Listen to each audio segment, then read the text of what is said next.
Chapter 10. Interrogations. It was different in the morning. All the things that had seemed possible last night in the dark sounded like bad jokes when the sun was up, even inside my own head. Did that really happen?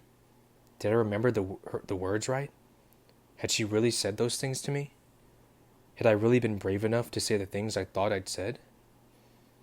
Her scarf, her brother's stolen scarf, was folded on top of my backpack, and I had to keep walking over to touch it.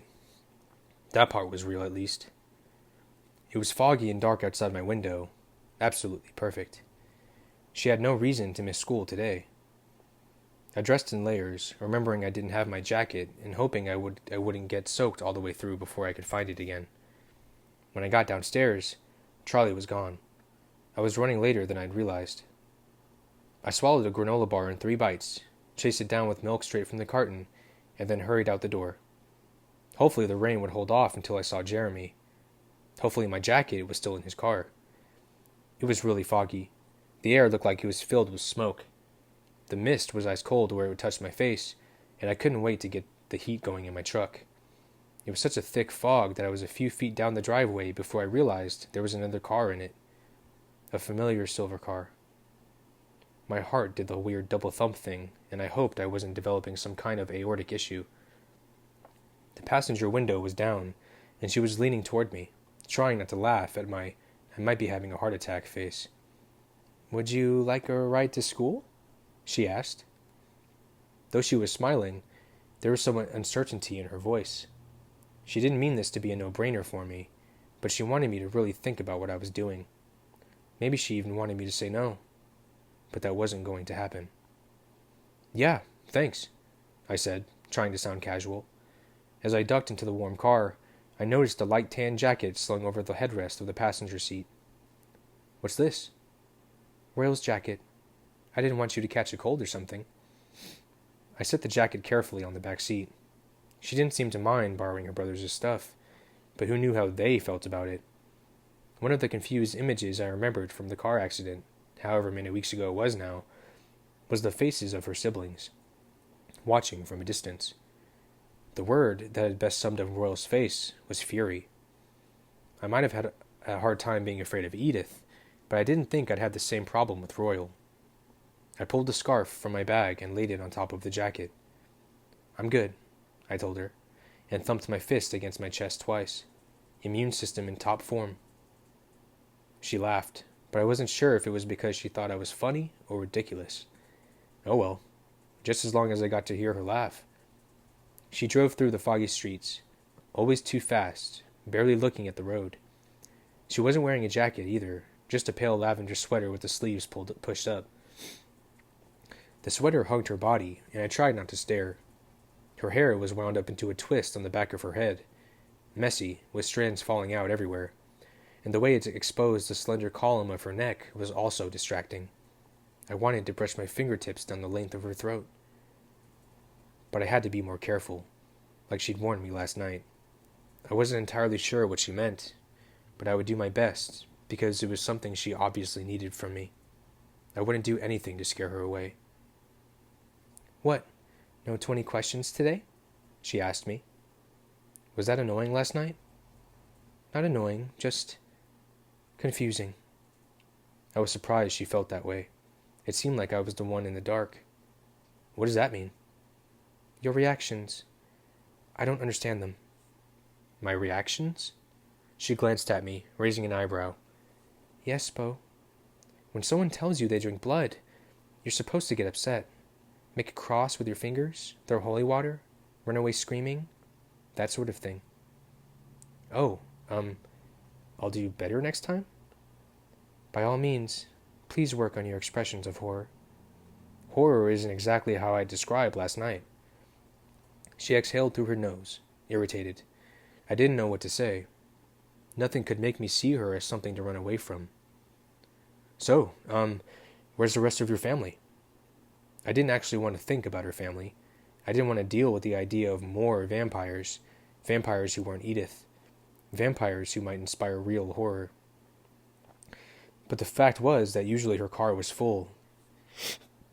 Excuse me. And today it wasn't. "Of course," I was grateful. It was hard to imagine something that would keep me out of a car when Edith invited me in, but a bunch of furious vampires in the back seat might complicate things. She was just pulling into the school parking lot. Already. They took Royal's car. She gestured to a glossy red convertible with the top up as she swerved into the spot next to it. Ostentatious, isn't it? If he's got that, why does he ride with you? Like I said, it's ostentatious. We try to blend in. I laughed as I opened the car door. No offense, but you're totally failing there. She rolled her eyes. I wasn't late anymore. Her lunatic driving had gotten us to school with time to spare. Why did Royal drive today if it's more conspicuous? My fault, as usual, Royal would say. Haven't you noticed, Beau? I'm breaking all the rules now. She met me at the front of the car, staying very close to my side as we walked onto campus. I wanted to close that little distance, to reach out and touch her hand again, to put my arm around her shoulders. But I was afraid that wouldn't be careful enough for her. Why do you even have cars like that? I wondered aloud. If you're looking for privacy, there are plenty of used Hondas available. It's an indulgence, she admitted with a little half-smile. We all like to drive fast. Of course, I muttered. Under the shelter of the cafeteria's roof overhang, Jeremy was waiting with his eyes popping out again. Over his arm was my jacket. Hey, Jer, I called when he were a few feet away. Thanks for bringing that. He handed me the jacket without speaking. Good morning, Jeremy, Edith said politely. I could tell she wasn't trying to overwhelm him, but even her smallest smile was hard to take in stride. Hi. Jeremy shifted his wide eyes to me, trying to reorder his scrambled brains. Guess I'll see you in Trig. Yeah, see you then. He walked away, pausing to glance back at us twice. What are you going to tell him? She murmured. Huh? I looked at her then at Jeremy's back. Oh. What's he thinking? Her mouth pulled to one side. I don't know if it's entirely ethical for me to tell you that. What's not ethical is for you to hoard your unfair advantages for yourself. She grinned a mischievous smile. He wants to know if we're secretly dating, and exactly which base you've gotten to with me. The blood rushed to my face so fast I was sure it was beet red before a full second had passed. She looked away, her face suddenly as uncomfortable as mine felt. She took a small step away from me and gritted her teeth. It took me a minute to realize that the flush that embarrassed me so much was probably something else entirely to her. That helped cool me down. What should I say? She started walking, and I followed, not paying attention to where she was leading. After a second, she looked up at me, her face relaxed and smiling again. That's a good question. I can't wait to hear what you come up with. Edith? She grinned, and then her little hand shot up and brushed a piece of hair off my forehead. Just as quickly, her hand was back at her side. My heart spluttered like it was in actual distress. See you at lunch, she said, brandishing the dimples. I stood there like I'd been tasered while she pivoted and walked off in the other direction. After a second, I recovered enough to see that I was standing right outside the English classroom. 3 people had paused by the doorway, staring at me with varying shades of surprise and awe. I ducked my head and brushed past them into the room. Was Jeremy really going to ask me that? Would Edith really be eavesdropping on my reaction? Morning, Beau. Michaela was already in her normal seat. Her greeting wasn't as enthusiastic as I was used to. She was smiling, but it felt like a polite thing, not like she was really happy to see me. Hey, Michaela. How are things? Good. How was the movie last night? Oh, right, yeah. I didn't actually see it. I got lost and... Yeah, I heard, she said. I blinked, startled. How? I saw Jeremy before school. Oh.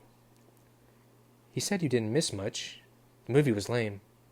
That's good, I guess. She was suddenly really interested in her fingernails. She started chipping the purple paint off one. Did you have, plans before you went? I mean, Jeremy thought you might have, and I wondered, why even go through the charade, you know? No, I was totally planning on the movie. I didn't expect that I would get lost and stuff. Michaela sniffed once like she didn't believe me, and then looked up at the clock. Miss Mason was working on something at her desk and didn't seem in a hurry to start class. That was really cool that you went out with Jeremy on Monday, I said, changing the subject. He said it was great. Or I was sure he would have if I'd asked about it. She looked at her nails again, but her ears started to turn a little pink. He did? She asked in a completely different tone. Yeah. I dropped my voice to a whisper. Remember, I didn't tell you anything. Like, I totally didn't tell you that he thinks you're the coolest girl he's ever known. Her ears were even pinker now. Man code. Right. I said nothing. She finally smiled a real smile. Miss Mason got up then and asked us to open our books. I thought maybe I was off the hook with Michaela, but when class was over, I saw her and Erica exchange a look, and then Michaela was picking at her nails again while we waited outside. So, she said. Yeah? I was just curious if, we were going to see you at the dance after all. Like, you could totally hang with our group, if you wanted to. The dance? I looked at her blankly. No, I'm still going to Seattle. She seemed surprised, but then she relaxed. Okay. Oh well. Maybe we can get a group thing together for prom. Share a limo. I stopped walking. I wasn't really planning on prom. Really? Shocking. Michaela laughed. You might want to mention it to Taylor, though. She says you're taking her. I felt my jaw fall open. Michaela cracked up. That's what I thought, she said. Are you serious? I demanded when I had control of my face again.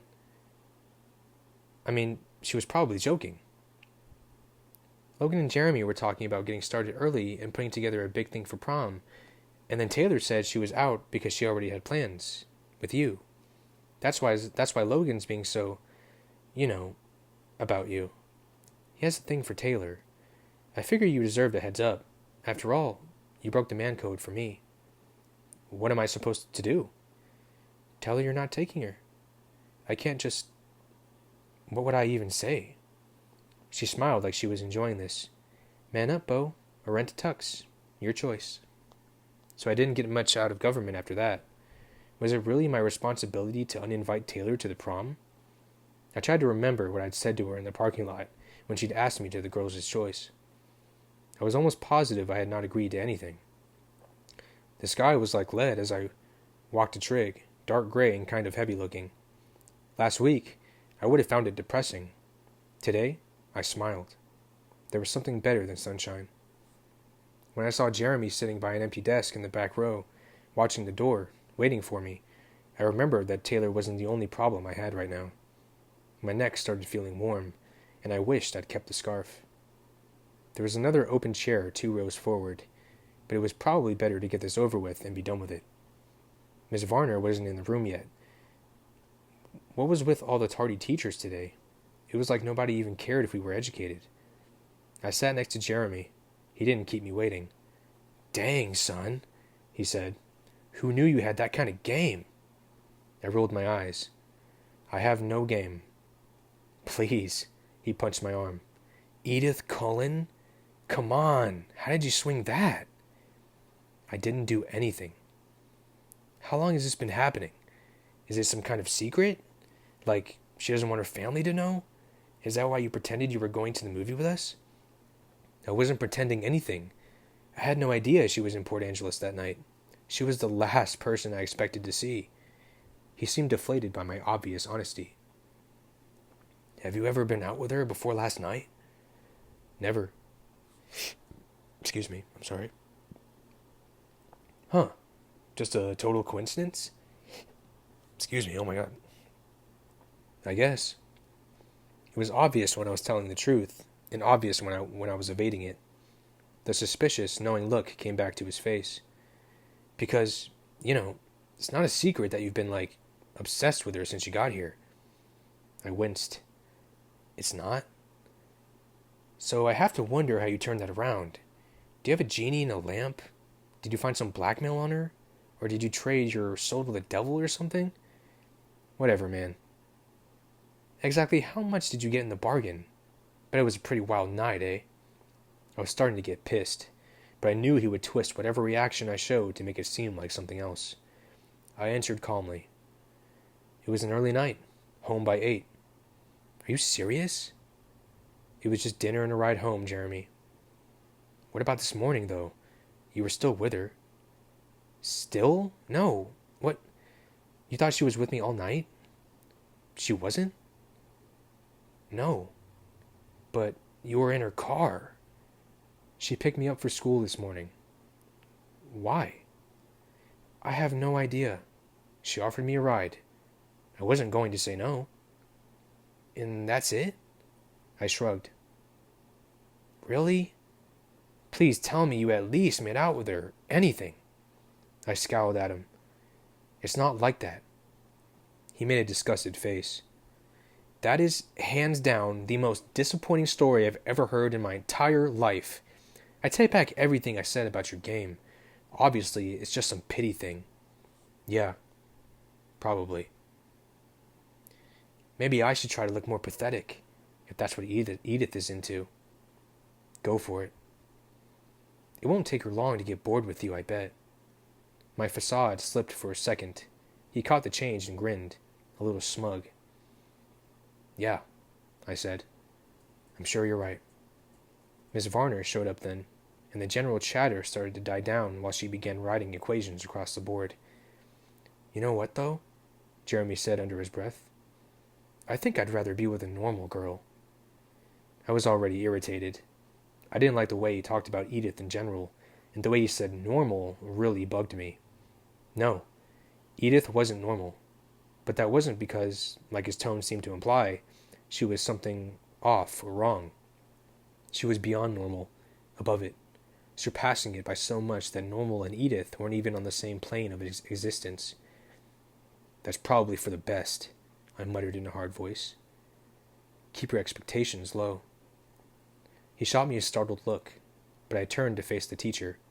I could feel him staring at me suspiciously again, until Miss Varner noticed and called on him for an answer. He started flipping spastically through his book, trying to figure out what she'd asked him. Jeremy walked ahead of me on the way to Spanish, but I didn't care. I was still annoyed. He didn't talk to me again until the end of class, when I started shoving my books, a little too enthusiastically, into my backpack. You're not sitting with us at lunch today, are you? His face was suspicious again, and more guarded now. Obviously, he thought I'd be eager to show off, to sell Edith out, and to make myself look cooler. After all, Jeremy and I had been friends for a little while. Guys told each other this kind of stuff. It was probably part of the man code thing I'd invented. He'd assumed my loyalty would be with him, but now he knew he was wrong. Not sure, I said. No point in being overconfident. I remembered too clearly what it felt like whenever she disappeared. I didn't want to jinx myself. He walked off without waiting for me, but then he did a little stutter step and paused on the threshold of the classroom. Seriously, what the hell? Jeremy said loud enough that I could hear him, as did everyone else within a 10-foot radius. He glanced back at me, shook his head, then stalked away. I was in a hurry to get out the door to see what that was about, but so was everyone else. One by one, they all stopped to look back at me before exiting. By the time I got out, I didn't know what to expect.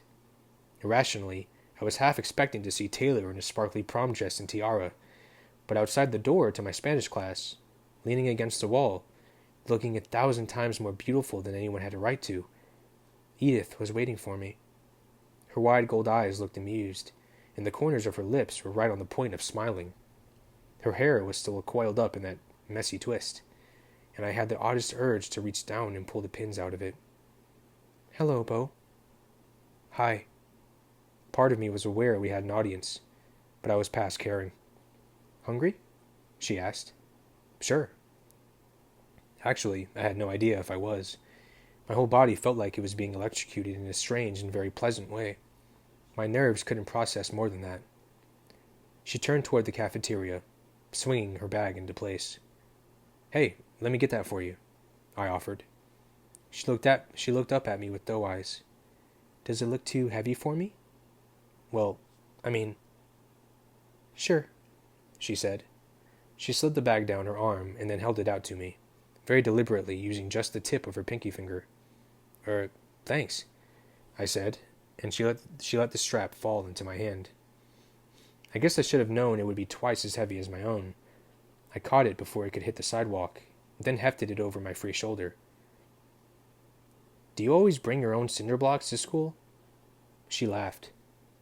Archie asked me to grab a few things for him this morning. Is Archie your favorite brother? She looked at me. It's not nice to have favorites. Only child, I said. I'm everyone's favorite. It shows. Anyway, why do you think that? Seems like you talk about him most easily. She thought about that for a moment, but didn't comment. Once we were in the cafeteria, I followed her to the food line.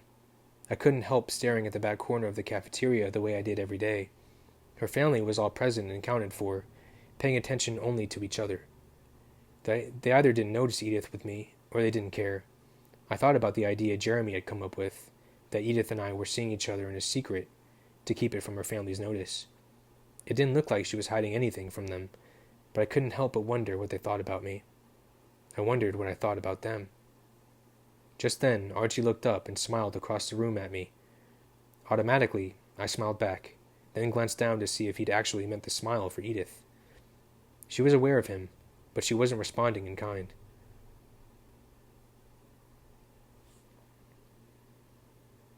She looked sort of angry. My eyes cut back and forth between the two of them as they had some kind of silent conversation. First, Archie smiled wider, showing off teeth so white they were bright even across the length of the room. Edith raised her eyebrows in a sort of challenge, her upper lip curling back just a tiny bit. He rolled his eyes to the ceiling and held his hands up like he was saying, I surrender. Edith turned her back to him and moved forward in the line. She grabbed a tray and started loading it up.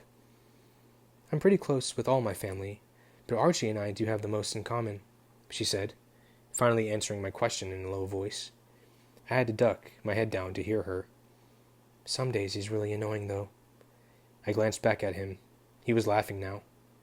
Though he wasn't looking at us, I thought he might be laughing at her. I was paying so much attention to this little exchange that I didn't notice what she had on the tray till the lunch lady was ringing us up.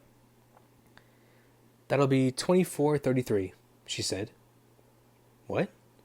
I looked down at the tray and then did a double take. Edith was already paying, and then gliding off towards the table where we'd sat together last week. Hey, I hissed, jogging a few steps to catch up with her. I can't eat all that. Half is for me, of course. She sat down and pushed the overflowing tray to the center of the table. I raised my eyebrows. Really? Take whatever you want. I sank into the seat across from her, letting the dead weight of her bag slide to the floor with mine. At the other end of the long table, a group of seniors watched her with wide eyes. I'm curious. What would you do if someone dared you to eat food? You're always curious. She made a face, then daintily tore the tip off a piece of pizza, popped it in her mouth, and started chewing with a martyred expression. After a second, she swallowed, then gave me a superior look. If someone dared you to eat dirt, you could, couldn't you? She asked. I grinned at her. I did once, on a dare. It wasn't so bad. Somehow, I'm not surprised. Here. She shoved the rest of the pizza to me. I took a bite. I wondered if it really tasted like dirt to her. It wasn't the best pizza I'd ever had, but it was decent. While I was chewing, she glanced over my shoulder and laughed. I swallowed quickly. What? You've got Jeremy so confused. Tough. He really let his mind run wild when he saw you get out of my car. I shrugged and took another bite. She tilted her head to the side. Do you truly agree with him? I had to swallow fast again, and I almost choked. She half rose, but I held my hand up and recovered. I'm fine. Agree with him about what? Why I'm here with you. It took me a minute to think through the conversation. I remembered things I hoped she hadn't been paying attention to, like the fact that apparently everyone knew I'd been obsessed with her from day one. I'm not sure what you mean. She frowned. Obviously, it's just some pity thing, she quoted. I was surprised that she looked irritated.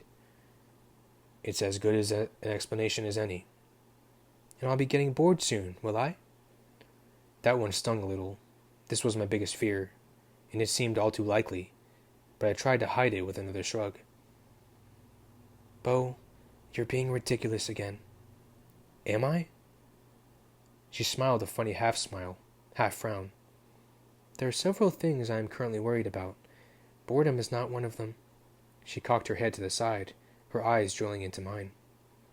Don't you believe me? Sure. I guess, if you say so. Her eyes narrowed. Well, that was an overwhelming affirmative. I took another bite of pizza, chewing slowly and deliberately this time. She waited, watching me with the intense little scowl that I knew meant she was trying to get inside my head. When I took a second bite without speaking, she blew an angry breath out her nose. I truly loathe it when you do that. I took a second to swallow. What? Not tell you every single stupid thought that passes through my head? I could tell she wanted to smile, but she didn't give in. Excuse me. Precisely.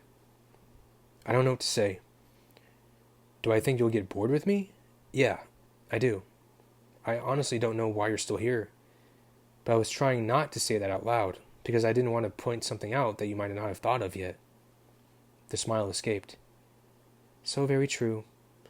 I never would have realized it myself, but now that you mention it, I really ought to be moving along. That Jeremy suddenly seems alluringly pathetic. And then she cut off, and the smile vanished. Bo? You know that I'm joking. I wondered what my face was doing. I nodded. Her forehead creased. After a second, she hesitantly stretched her arm across the table toward me, leaving her hand in easy reach. I covered it with mine. She smiled, but then she winced. Sorry, I said, pulling away. No, she objected. It's not you. Here. As carefully as if my hand were blown from the thinnest glass, she rested her fingers on my palm. Copying her caution, I folded my hand gently around them. What was wrong just now? I half whispered. Many different reactions. Her forehead wrinkled again. Royal has a particularly strident mental voice. I couldn't help it. I automatically glanced across the room, and then was very sorry I had. Royal was glaring daggers at Edith's unprotected back, and Eleanor, across from him, was turned around to glower at Edith too. When I looked, Royal shifted his furious eyes to me. My eyes darted to Edith, the hair standing up on the back of my arms, but she was glaring back at Royal now, her upper lip pulled back off her teeth in a menacing scowl. To my surprise, Eleanor turned around at once, and Royal dropped his threatening stare. He looked down at the table with a suddenly sulky expression. Archie looked like he was enjoying it hugely. Jessamy never turned. Did I just piss off? I swallowed before I could finish. A bunch of vampires? No, she said fiercely, then sighed. But I did. I glanced at Royal again for a fraction of a second. He hadn't moved. Look, are you in trouble because of me? What can I do? The memory of his livid eyes trained on her small body had a wave of panic rolling through me. She shook her head and smiled. You don't need to worry about me, she reassured me, a little smug. I'm not saying that Royal couldn't take me in a fair fight, but I am saying that I never have fought fair, and I don't intend to start now. He knows better than to try anything with me. Edith. She laughed. A joke. It's really nothing, Bo. Normal sibling issues. An only child couldn't understand. If you say so. I do. I looked at her hands, still folded, so very carefully together. It was the first time I'd really held her hand, but wrapped up in the wonder of that was the memory of why she'd offered it to me in the first place. Back to what you were thinking, she said, as if she could read my thoughts. I sighed. Would it help if you knew you weren't the only one who had been accused of obsession? I groaned. You heard that too? Great. She laughed. I was entranced from start to finish. Sorry, I said. Why are you apologizing? It makes me feel better to know I'm not the only one." I stared at her, skeptical. "Let me put it this way." She pursed her lips thoughtfully. "Though you are the one person I can't be sure about, I'd still be willing to place a very large wager that I spend more time thinking about you than you do about me." "Ha!" I laughed, startled. "You would totally lose that bet." She raised an eyebrow and then spoke so low that I had to lean in to hear. "Ah, but you're only conscious for roughly 16 hours in any given 24-hour period.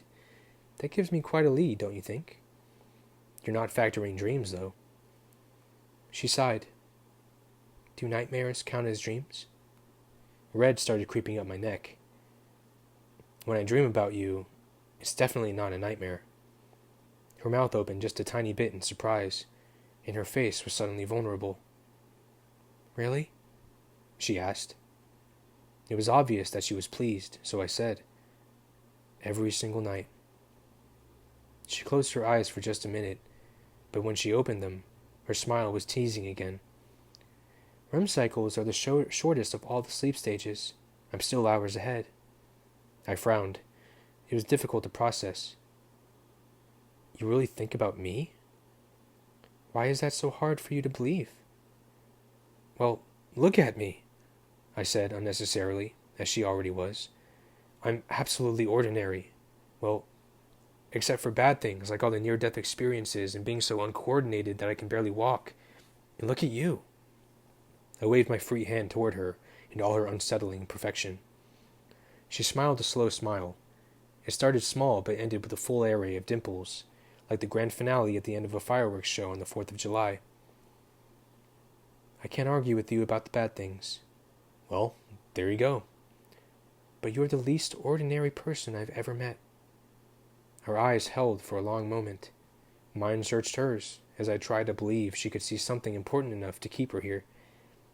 It always felt like she was just about to slip away, to disappear like she was only a myth after all. But why? I didn't know how to phrase it. She tilted her head, waiting. "Last night," I stopped and shook my head. She frowned. "Do you do that on purpose? The unfinished thought as a way to drive me mad?" "I don't know if I can explain it right." "Please try." I took a deep breath. "Okay, you're claiming I don't bore you, and you aren't thinking of moving on to Jeremy anytime soon." She nodded, fighting a grin. "But last night, it was like..." She was anxious now. The rest came out in a rush. "Like you were already looking for a way to say goodbye." "Perceptive," she whispered, and there was the anguish again, surfacing as she confirmed my worst fear. Her fingers ever so gently squeezed mine. "Those two things are unrelated, however." "Which two things?" "The depth of my feelings for you and the necessity of leaving. Well, they are related, but inversely." The necessity of leaving. My stomach plunged. "I don't understand."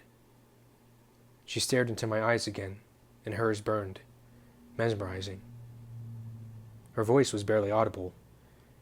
"The more I care about you, the more crucial it is that I find a way to keep you safe. From me. Leaving would be the right thing to do." I shook my head. "No." She took a deep breath, and her eyes seemed to darken in an odd way. "Well, I wasn't very good at leaving you alone when I tried. I don't know how to do it." "Will you do me a favor? Stop trying to figure that one out." She half smiled. "I suppose, given the frequency of your near-death experiences, it's actually safer for me to stay close." "True story. You never know when another rogue van might attack." She frowned. "You're still going to Seattle with me, right? Lots of vans in Seattle, waiting in ambush around literally every corner." "Actually, I have a question for you on that subject." Excuse me. "Did you really need to go to Seattle this Saturday? Or was that just an excuse to get out of saying a definitive no to your bevy of admirers?" That's what I thought. You know, you actually put me in a kind of a difficult position with the whole thing in the parking lot with Taylor." "You mean because you're taking her to prom now?" My mouth fell open, and then I ground my teeth together. She was trying not to laugh now. "Oh, Beau." I could tell there was more. "What?" "She already has her dress." I had no words for that. She must have read the panic in my eyes. "It could be worse. She actually bought it before she claimed you for the date. It was second hand. Also, not a large investment. She couldn't pass up the deal." I still couldn't talk. She squeezed my hand again. "You'll figure it out." "I don't do dances," I said sadly. "If I'd asked you to the spring dance, would you have told me no?" I looked at her long gold eyes and tried to imagine refusing her anything she wanted. "Probably not, but I would have found a reason to cancel later. I would have broken my leg if I had to." She looked mystified. "Why would you do that?" I shook my head sadly. "You've never seen me in gym, I guess, but I would have thought you would understand." "Are you referring to the fact that you can't walk across a flat, stable surface without finding something to trip over?" Got it in one. "I'm a very good teacher, Beau." "I don't think coordination is a learnable skill." She shook her head. "Back to the question. Must you go to Seattle, or would you mind if we did something different?" As long as the "we" part was in, I didn't care about anything else. "I'm open to alternatives," I allowed. "But I do have another favor to ask." She looked wary, like she always did when I asked an open-ended question. "What?"